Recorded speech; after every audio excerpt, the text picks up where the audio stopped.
والصلاة والسلام على رسول الله سيدنا محمد وعلى آله وصحبه وموالاه.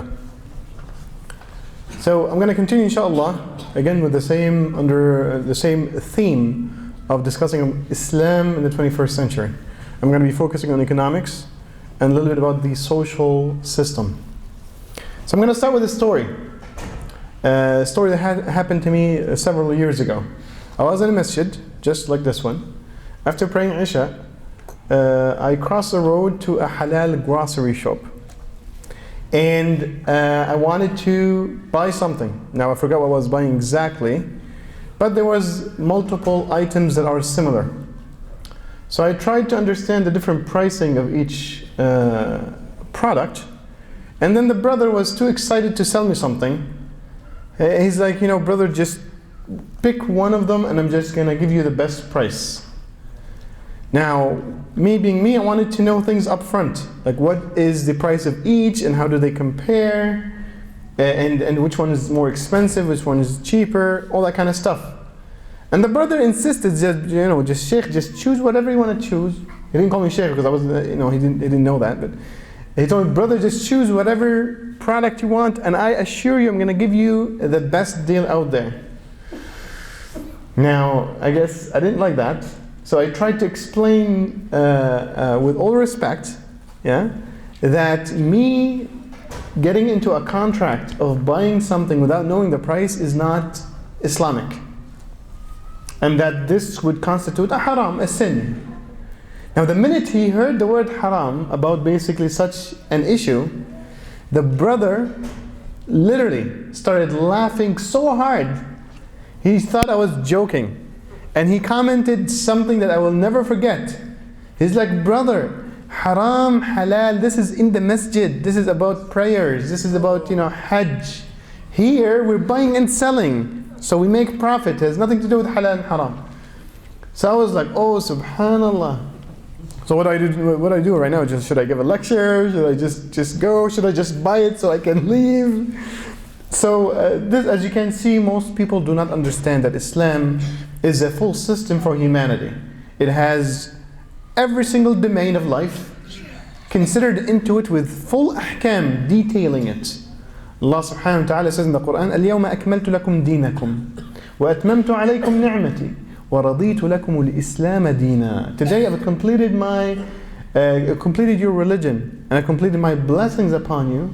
And I'm happy and pleased with Islam being your deen, your final ever message, so you can live by it until the day of judgment. So everything comes beneath it. The politics, the judiciary, the economics, the social, the spiritual, the educational, every single aspect of life. From the most personal and private, which could be the bathroom, to the most public and national, which could be economic policy, which we might touch upon right now. So with that story, inshallah, we'll start with economics a little bit. In Islam, unlike the current day and age, unlike the capitalist economic system which we're living under, Islam sets the objective of the economics in a totally different manner rather than capitalism. In capitalism, the economists of this system say that the major problem or the problem that this system is trying to solve is being able to let people compete for the different resources on earth. And because of the resources in a specific country or in earth in general are limited and the human wants and desires are unlimited, then there must be a criteria to allow the human being for more access to the resources. And therefore they solve the problem, actually without solving it, by saying then, the only thing we can do, since there's an unlimited function that we need to map to each other, is to keep increasing the GDP, keep increasing the amount of goods and services that we provide in an economy, so more people will have the chance, nothing 100%, the chance of being able to access those resources for their livelihood. Now, and they created basically a free market economy based upon free everything, free selling and buying everything based upon supply and demand, and they let people to compete Today, when you go try to get a job, you're competing. And you're not just competing to progress in your own person, in your own career development, but you're competing so you can survive, which is a different type of competition. Now, Islam says something totally different. Islam says the ultimate objective of Islamic economics, or an economic system, should be to make sure every single citizen of the society to have his or her basic needs covered. Your food, your clothing, your shelter, your medication, and your basic education. All that should be the objective of any real economic system. And since Allah subhanahu wa ta'ala is the all-wise, that have come from Islam. Ali bin Abi Talib radiallahu anhu, expressing this view, have said, if poverty, which is the inaccessibility to resources to fulfill your basic needs, if poverty was a man, I would have executed him. Because Islam does not want poverty to exist. Imam Ahmad in a hadith narrates from the Rasul sallallahu alayhi wasallam saying that Allah subhanahu wa ta'ala will disown a community that leaves some of its members to sleep hungry. Now if we look at Canada, now Canadian society is a very prosperous society. And if we look at statistics from major institutions like the Wellesley Institute, they're trying to count and keep track of the homeless people in Canada. People who can't even afford to have a place to live, like not even a one-bedroom apartment, like a little condo, just one little place to live in. 300,000 Canadians every single year are homeless. Now, in a society that's made up of a little bit over 30 million people, that's literally 1%. We right now have in this masjid more than a couple hundred people. So every 100 people, every single year, you have to choose 2 of them to be homeless, out in the cold, in negative 20 degrees Celsius. What else basically does this, if we don't focus, if the economy doesn't focus on relieving people or assuring people that their basic needs will be covered? Now, most of us basically have jobs. Lots of us here are fathers and mothers, and especially the dads who are supposed to actually go and run and make sure they provide for the family. Your biggest stress is making sure you can pay the bills and not get kicked out of your home. Correct? We all worry about it. How are we going to get a job? When we lose our job, that's maybe the biggest crisis we face. Because we are unsure, uncertain. Welfare might not cover you. And even if welfare covers you, it's not going to cover you right away. It's going to let you basically to wait and wait and wait. And actually, if you owned a house, welfare will say, well, go sell that house so you can live off of it. And then, only then, when you have really nothing, then maybe we can check and see if we can help you with something. So the process in itself is broken. And what does that stress do to people? It causes so many things. At least just on the health perspective, lots of studies have linked stress to lots of illnesses. And those illnesses increase the budget for the healthcare system, until basically it causes the healthcare system to become under stress. Another thing, which is maybe in the social aspect of the world, but is a direct repercussion of us being so stressed to pay the bills, is when people come back because they're stressed. You come back home, your relationship at work, at school, with your family, with your children and kids and wife becomes naturally tense.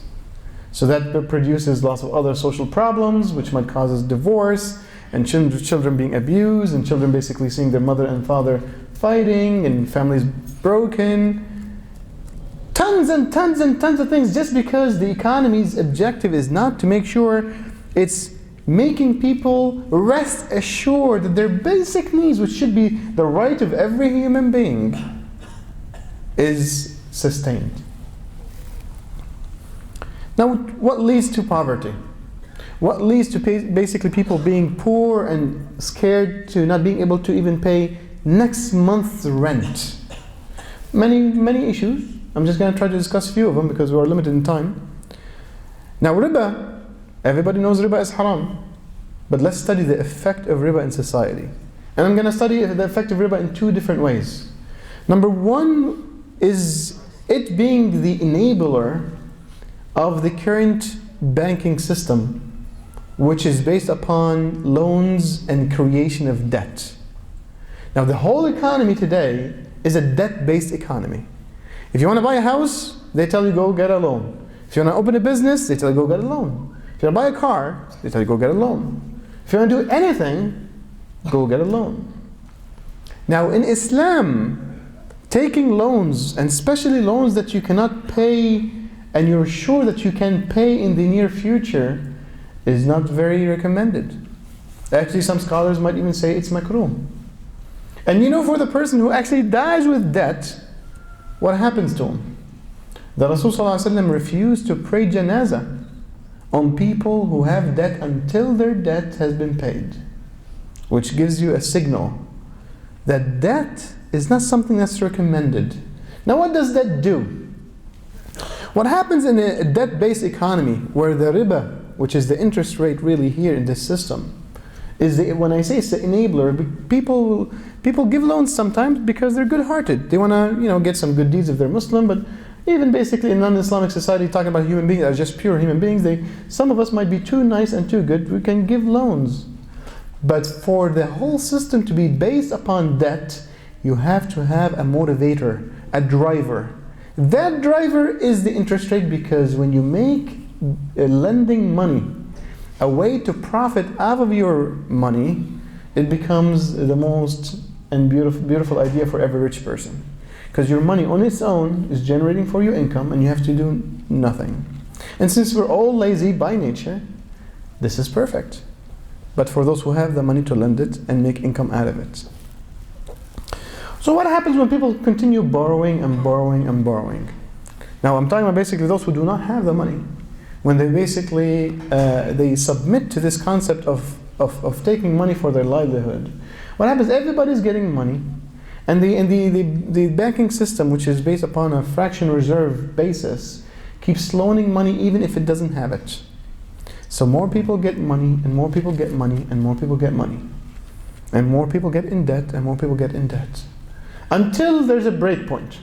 Now if we're going to mathematically actually put it in numbers, it's easy. We can just basically make sure we equate two things together: the income that can be generated by that person and the interest rate payment, just the interest itself that is due per month. What happens from a mathematical perspective is if let's say your income every month is $2,000, if you acquire so much debt that just the interest payment, just the service of that debt becomes $2,000, you're totally broken. You're broken whether you like it or not. You are in a state of default because you can't even make that payment. Forget about the principal. Forget about all the interest that's been accumulating. Just the payment for that month. Now most people have their basic needs to worry about, so they're going to pay rent, they're going to at least buy some food, and then take the remaining piece of that income to pay that service, which is the interest. And when it's equal, they are in a state of default. When there's so much debt in the economy, because everybody's just taking loans, and people start defaulting, you get into a crisis.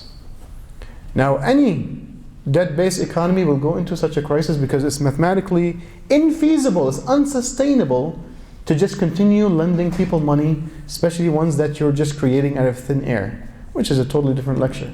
Just accept that for now. And this is what happens. Economists from the capitalist system tell us every 11 years there has to be a boom and a bust cycle because the system is unsustainable.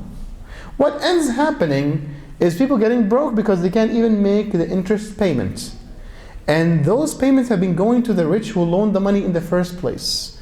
Now they default and the principal is gone, but by the time they actually getting to that state of defaulting, the rich probably have gotten their principal and a little bit more than their principal paid back. So what's happening is a formula for literally ripping people off from their money and giving it to the rich. Because the money is there somewhere, it's in people's hands. If you're broke, where's it going to go? It's with the rich. That causes the imbalance and the huge gap between the rich and the poor.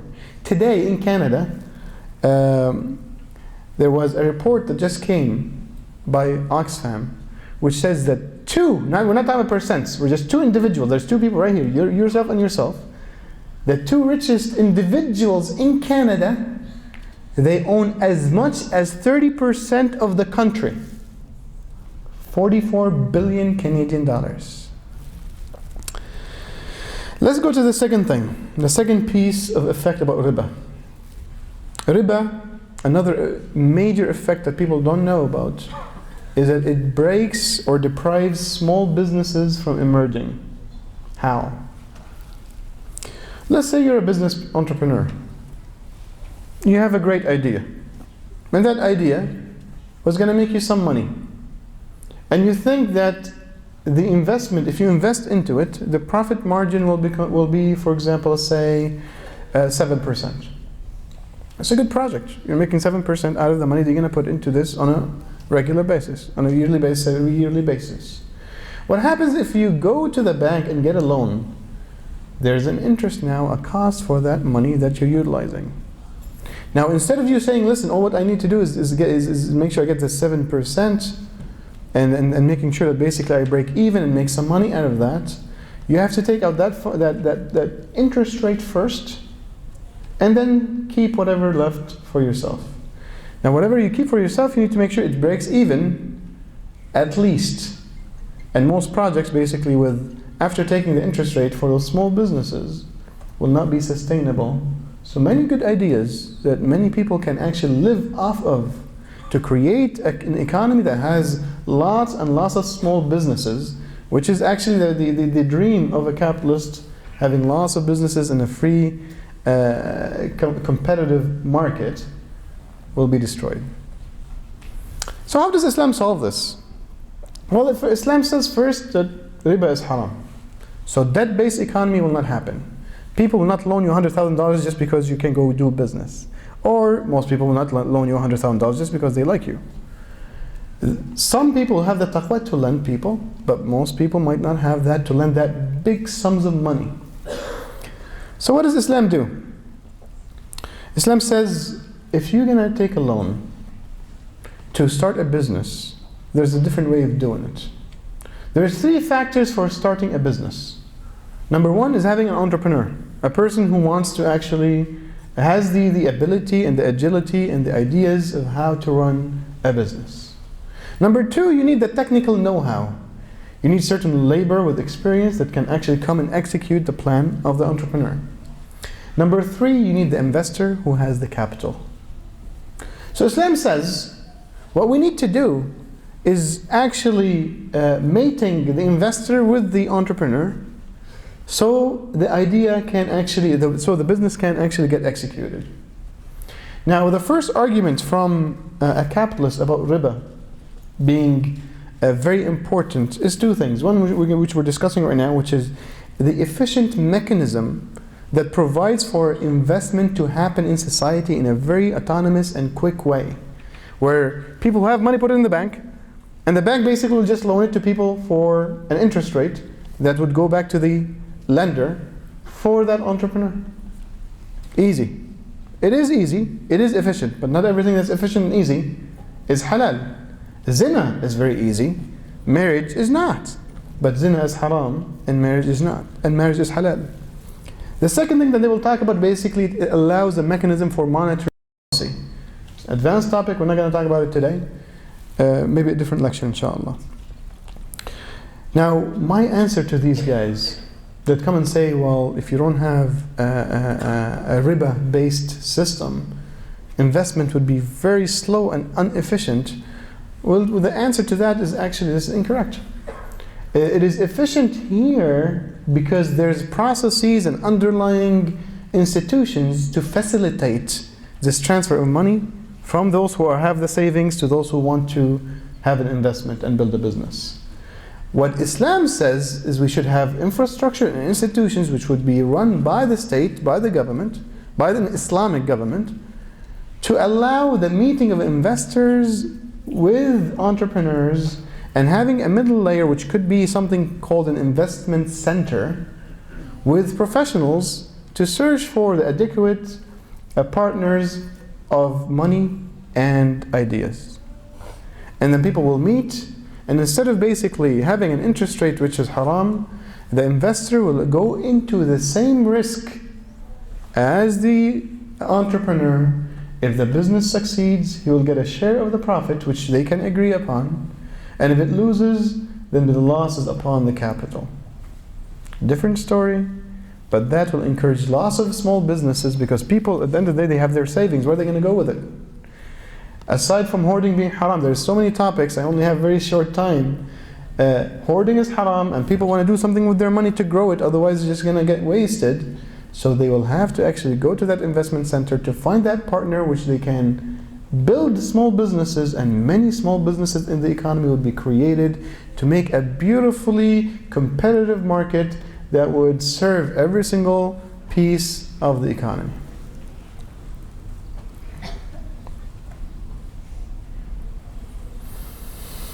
What else basically creates a gap between the rich and the poor and creates poverty? Taxes. Now, everybody here hates taxes. Who loves taxes? Anybody loves taxes? Who loves just to pay taxes? If you love to pay taxes, you can give me the money. If you really want to give your money out. But the taxes, the overall taxes in Canada, 30% plus or minus for income tax. That's both the federal plus the provincial. Plus a sales tax of 13%. Plus a few other little taxes. We're talking about half. If just counting those three taxes, the federal and the provincial and the sales, we're talking about on average 43%. A person who makes $76,000 a year, which is pretty high, will have to pay $29,000 in taxes. Now, what does Islam say? Islam says, hold on one second. Taxing income is just wrong. It is purely inhumane. If Islam says what should be taxed is the assets, the savings, the remaining pieces of the income for any person. So a person who actually makes $76,000 in an Islamic society and pays the average $1,500, $1,600 rent for a family here, and basically pays for their other bills, electricity, water, and so forth, and pays for their cars, and pays for their food, and pays for their livelihood, most likely will actually end up spending most of it. As we all know, it's very hard to save these days. So Islam says that person who's making that sum of money should pay almost $0. Here, we're taxing that person who's actually, it's very hard for him to get by, and we're taking $30,000 from his income. Yes? No, we're going to have a Q&A inshaAllah. And Islam says in the Quran, كَيْ لَا تَكُونَ دُولَةً بَيْنَ الْأَغْنِيَاءِ مِنْكُمْ. Meaning, so wealth does not circulate just among a specific rich class of the economy. What does that say? It says that many things, that any business transaction that leads to the circulation of wealth only within a specific class is haram. An example, very quickly. Utility companies. For you to actually be a person who can invest in actually serving electricity or water for a specific municipality or area, you need to get permits. If you want to open a TV station, you have to get a permit. If you want to get a radio channel, you need to get a permit. And these permits are very expensive. So what happens basically, there's a barrier of entry for those who do not have enough money to pay lots of money to get those permits to actually even enter the market, and make the utility companies just by those who can afford it, which is the rich. Now that becomes a problem from an Islamic perspective, because only the people who can invest in this and actually have access to, for example, getting those TV channels or advertise or have a water company or have an electrical company would be just the rich which they become more richer by that. The last piece is that the Rasul sallallahu alayhi wasallam says that people are partners in three things: water, grazing land, and fire. So things like minerals or oil or gold or sulfur mines, all these naturally occurring wealth should not be owned by anybody and should be a common riches for everyone to access and utilize. And the role of the government is actually to utilize these resources on behalf of the society. So people ask me, well, if we don't basically have income-based taxes, how are we going to pay for the services? Well, if we go back and look at the $44 billion worth of assets for those two individuals and take 2.5% off of that every single year, that's more than $1 billion, which is for sure more than loss of poor people, at least a third of the country that they're equivalent in income taxes. Number two is when we deprive the rich from the special treatment of accessing, owning the naturally occurring wealth of the nation, like Canada, which is super rich, then also we can utilize those resources to pay for the services. And when basically we relieve people from stress, then we don't need to pay so much for the healthcare system anyway. It's supposed to be a joke. طيب. The last piece is the social system. I have 2 minutes. I have 2 points, so I have a minute each. Let me try my best, inshallah. Number one is covering the bodies. The West always accuses Islam, all these men right here, you guys are just a bunch of oppressors. You make your women wear all these stuff, the hijab and the jilbab and the niqab and all these names that you bring to Canada. Why do you oppress your women? Now in Islam, covering the awrah, and let me give you a little story that happened in China with me. I went to China, part of a delegation from my business school that I was attending. And we went to the 1000th part of China, which is super humid. Literally 15 minutes and you're soaked in water. So when we came back to the hotel after wearing suits and meeting all these business people, the teacher, which was a female, told us go change and put some shorts on so we can go and chill. Now everybody went, put some shorts on. Me and my Muslim friend, we went and we kept the pants on. So when we met, she was so concerned. She was like, because it was so hot. She's like, Muhammad, if you don't have shorts, we can get you. George, can you lend some shorts to Muhammad? I'm like, no, Prof, we don't. I didn't not wear shorts because I don't have one or I can't buy one, but because Islam tells me I have to cover my body, and wearing something short, specifically above the knee, or even basically that, is not allowed and shameful. The first thing she said, like, what? I thought only women had to cover. You're telling me both of you guys have to cover? I'm like, yes.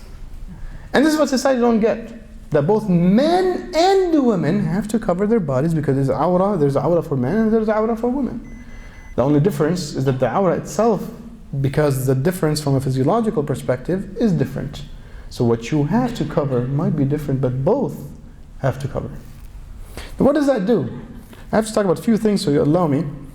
There's a research that happened in Princeton University where they took lots of males and showed them pictures of women, different women. Now, in the human brain, for those who are cognitive science experts or neuroscience experts, the prefrontal cortex, especially the medial one, is the one responsible for social relationships. When you interact with a social being, that area right here starts triggering.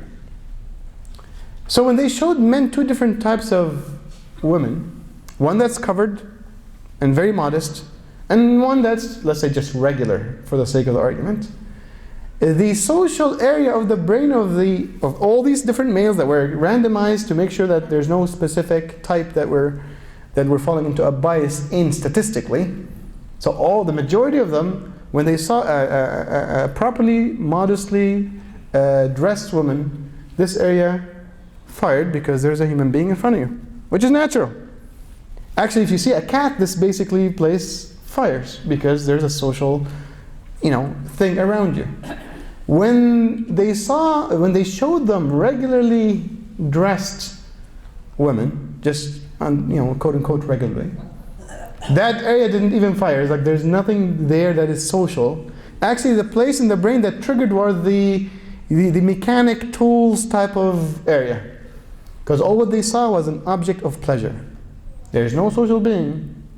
And this is basically why Allah subhanahu wa ta'ala have one of the benefits of basically why us implementing Islam would lead us to basically view the other gender as really human beings, not objectify the other gender like what happens today. What are the effects of that? Lots of issues, lots of problems. Discrimination, harassment, the pure basically abuse that happens at the workplace, at the school system, on the streets. What about segregation? My last one will be segregation and mingling.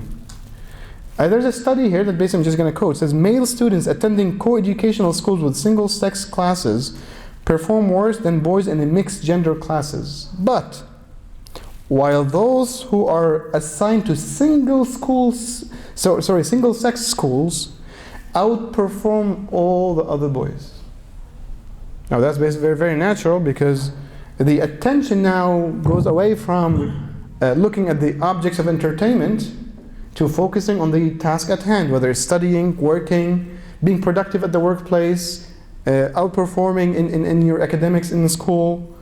And for sure, both basically leads to lots of issues that might have to do with zina and rape and STDs, etc. So I'll leave it inshallah there. I gave you just quick glimpses on the economics within Islam and the social system within Islam and how it actually solves human problems. So our Islam is something to invite every human being to. أقول قولي هذا وأستغفر الله لي ولكم فاستغفروه فيا فوز المستغفرين وصلى الله على رسول الكريم وآخر دعوانا الحمد لله رب العالمين.